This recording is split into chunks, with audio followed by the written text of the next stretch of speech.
It is Wednesday, the 12th day of October, 2011, and this is going to be another very special edition of Infowars Nightly News, Monday through Friday, 7 p.m. Central, 8 p.m. Eastern, right here at InfowarsNews.com and, of course, PrisonPlanet.tv, and then streaming out and leaking out to millions across the web.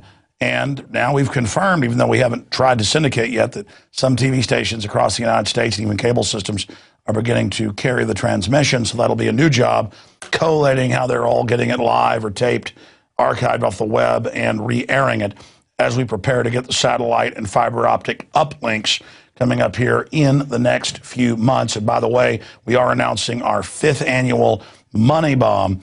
That's going to be coming up in November 3rd. That's on a Wednesday. We usually build it up more, and that's just one of the supplements that we've become very dependent on to fund this operation, because we're not like MSNBC that got hundreds of millions of taxpayer banker bailout money to spew their anti-family, anti-Second Amendment, anti-private property garbage.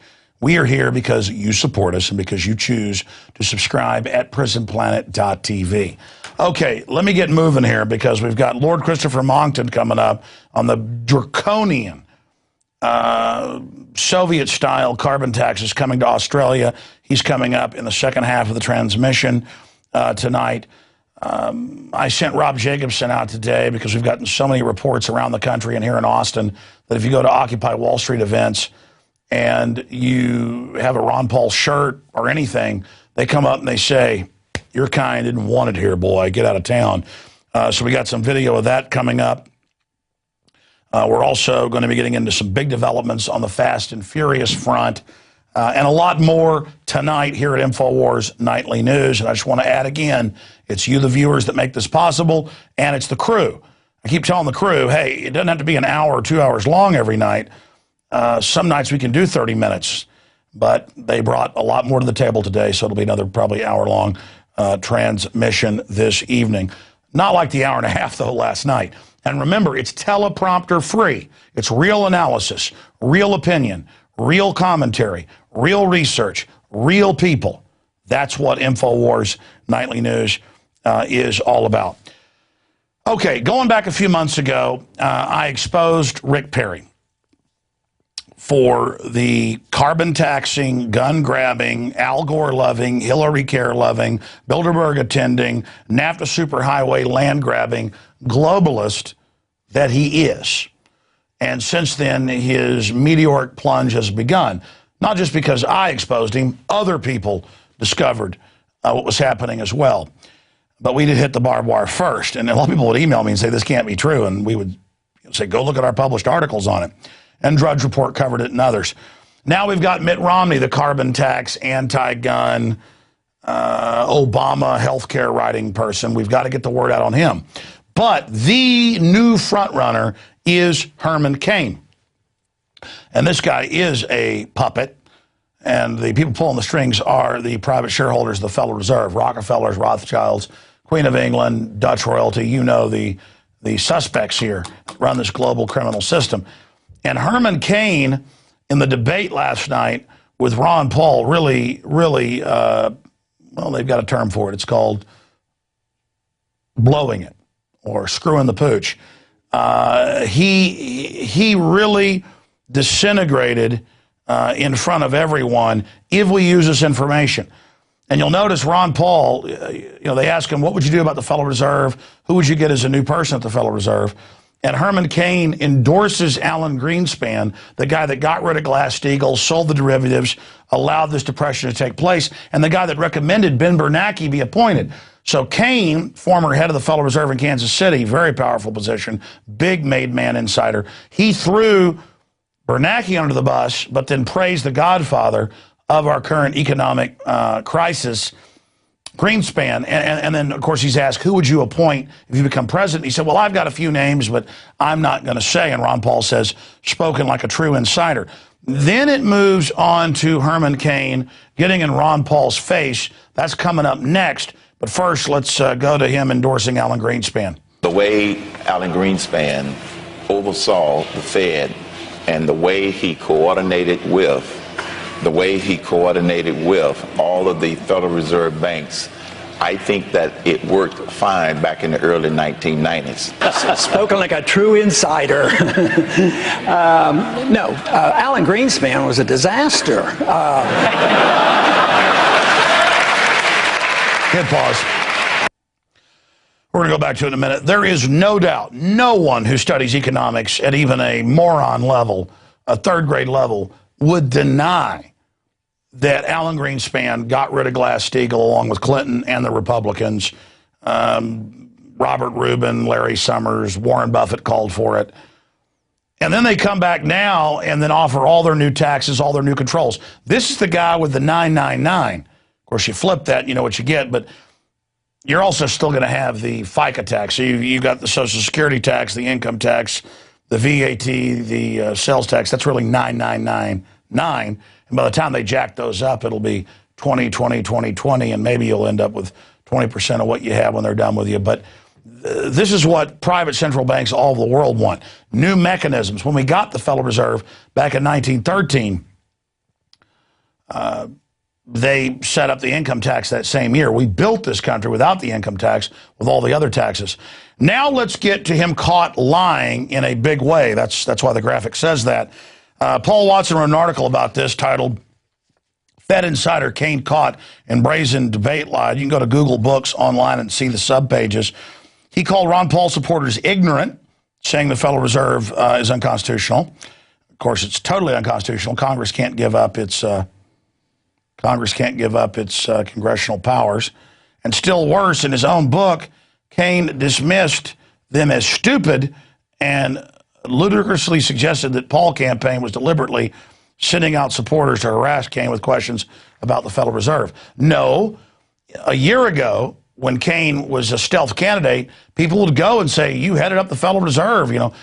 This thing is what created the tens of trillions in derivatives that we've been forced to pay off. And we've got a few clips coming up, also of Herman Cain on Rusty Humphreys and other shows, saying, listen, we're constitutional. The Congress gave us this power. Well, they passed it with 3 senators in 1913, and it's the same Congress who said black people weren't humans or Chinese couldn't own property on the West Coast. I mean, to claim Congress did this, Congress passed the Super Congress waiving its power. I mean, Congress has letting Obama launch all these new wars without congressional approval. The point is the Federal Reserve engineered where we are today.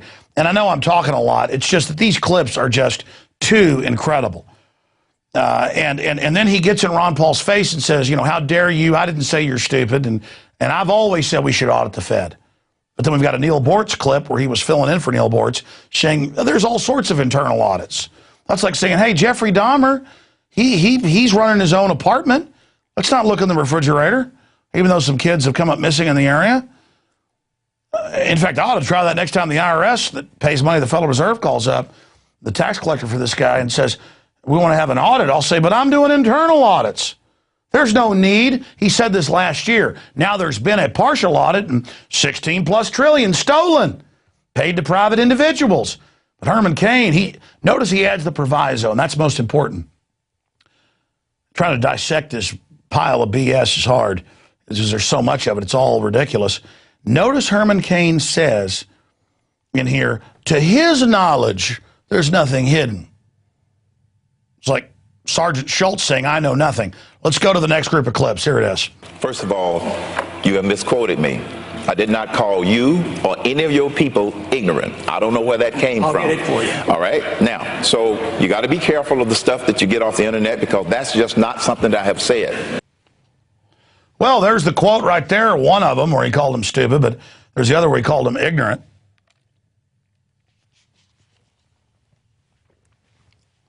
I mean, I think that speaks for itself. And again, that's just one of the quotes. We link to the others right here. Now, let's go ahead and go to the real lying with him saying it's constitutional.